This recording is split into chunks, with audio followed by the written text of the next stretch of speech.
Ok. Et donc, je vais vous inviter, comme d'habitude, pour ce temps de voyage intérieur, à la rencontre du conte du mois d'avril et de tous ces symboles, j'ai envie de dire, qui pour l'occasion vont se réincarner. Je vais vous inviter à trouver votre posture confortable, votre ancrage, votre alignement, à poser l'intention de vous poser, vous déposer, ouvrir, vous connecter justement à votre chakra du cœur pour que, imaginez depuis ce chakra du cœur, même à distance, dans l'invisible, qu'il y a une reconnexion, un lien qui se tisse comme un fil doré entre chaque cœur de cette école, chacun relié depuis le chakra du cœur en ouverture. On peut même inclure toutes les personnes qui regarderont en replay pour se goûter à cet espace de reliance.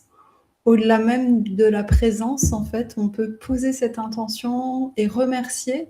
Peut-être vous avez déjà senti depuis le début de cette école comment la présence de chacun, de chacune dans le groupe peut venir soutenir.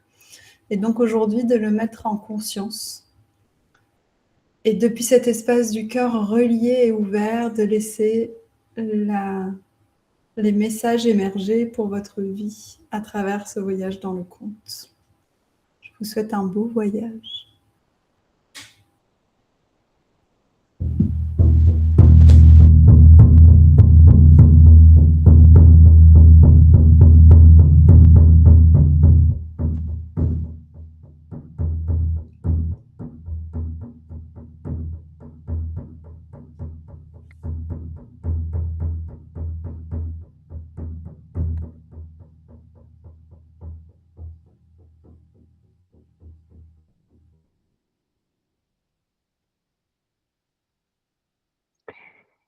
Le cœur des femmes sous la lune des roses.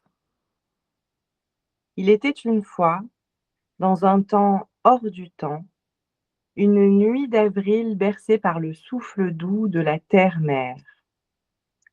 Au sommet d'une colline, un cercle de femmes se formait, mains ouvertes, pieds nus posés sur le sol vivant, et dans leur poitrine, quelque chose appelé à éclore. Au-dessus d'elles brillait la pleine lune des roses, douce et puissante, suspendue comme une perle dans le ciel nocturne. Sa lumière ne révélait pas seulement les visages sereins de ces femmes rassemblées, mais elle éclairait aussi leurs liens, ce qui était juste, ce qui ne l'était plus, ce qui demandait à être choisi ou laissé. Car ces femmes étaient venues pour ouvrir leur cœur et apprendre à aimer en vérité. Le vent portait leur chant jusqu'aux étoiles. Leur souffle s'unissait dans un même murmure, ancien et sacré. Et au centre du cercle, fumait un breuvage chaud et parfumé, le cacao sacré. Elles le portèrent à leurs lèvres. Et doucement, sa chaleur se déploya en elles, du ventre jusqu'au cœur. Peu à peu, elles sentaient leur poitrine s'ouvrir, comme une rose qui s'épanouit à la lumière du matin. C'est alors que deux présences se manifestèrent, lumineuses et profondes. Isis et Marie-Madeleine se tenaient là, côte à côte, reliées par un fil invisible, ancien, comme la mémoire du monde. Isis portait la connaissance des mystères, la puissance de rassembler ce qui a été brisé, de redonner vie à ce qui semblait perdu. Marie-Madeleine portait la sagesse dans le cœur, celle qui accueille la blessure, la traverse et la transforme en amour vivant, en offrande. Ensemble, elles enseignaient, sans qu'un mot ne soit prononcé, que rien dans ces femmes n'avait besoin d'être effacé, que tout pouvait être réuni et que tout pouvait devenir vivant autrement.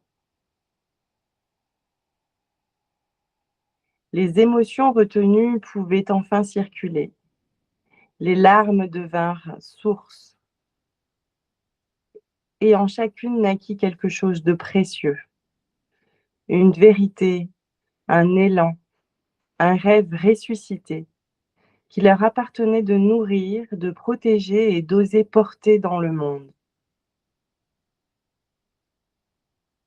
Elles comprirent également que leur force n'était pas dans la domination, mais dans une intuition libre et souveraine, et qu'elles portaient, elles aussi, une mémoire ancienne, une sagesse prête à s'incarner. À ce moment-là, le quartz rose posé au centre du cercle se mit à scintiller. Sa lumière douce baignait les femmes d'une chaleur tendre, comme si l'amour même y respirait. Une colombe blanche comme l'aube descendit du ciel, portant un message. Voici la paix. Voici la paix retrouvée en toi-même et à offrir. Et là, dans l'éclat silencieux de la nuit d'avril, le ciel s'ouvrit encore. Les Pléiades apparurent, constellation de femmes libres. Elles brillaient comme un cœur d'étoiles. Elles dansaient au-dessus du cercle et leur lumière tombait comme des paillettes sur les épaules des femmes rassemblées. Les cœurs étaient ouverts, les âmes réchauffées. Elles comprenaient qu'elles pouvaient être elles-mêmes sans se séparer des autres. Alors la plus jeune du cercle s'avança, main sur le cœur, yeux brillants.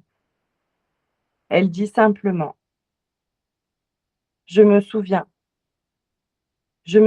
que je suis née de l'amour et que l'amour m'habite encore. Je peux le donner sans me perdre, je peux le recevoir sans me fermer, je peux le créer. Le cœur n'était plus seulement un lieu d'émotion, il devenait un chemin entre le ciel et la terre, le spirituel et le vivant, entre soi et les autres. Depuis ce jour, chaque année, quand la pleine lune d'avril éclaire les nuits fleuries, les femmes qui écoutent peuvent sentir en elles le cacao qui réchauffe, le souffle des déesses, la paix d'une colombe et la voix des étoiles. Et là, au centre de leur poitrine, une rose s'ouvre, encore et encore.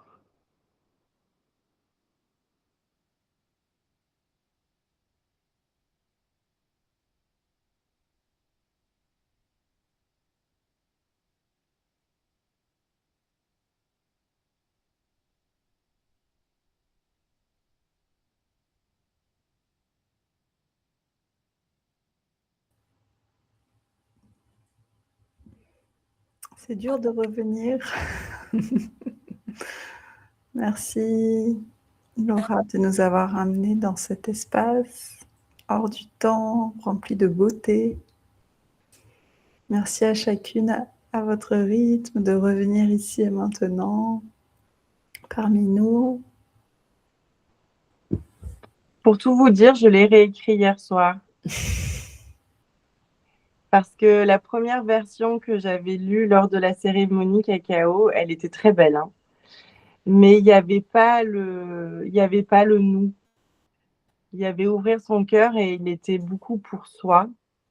Et ce mois d'avril, non seulement cette pleine lune en balance du début d'avril m'a vraiment appris ça.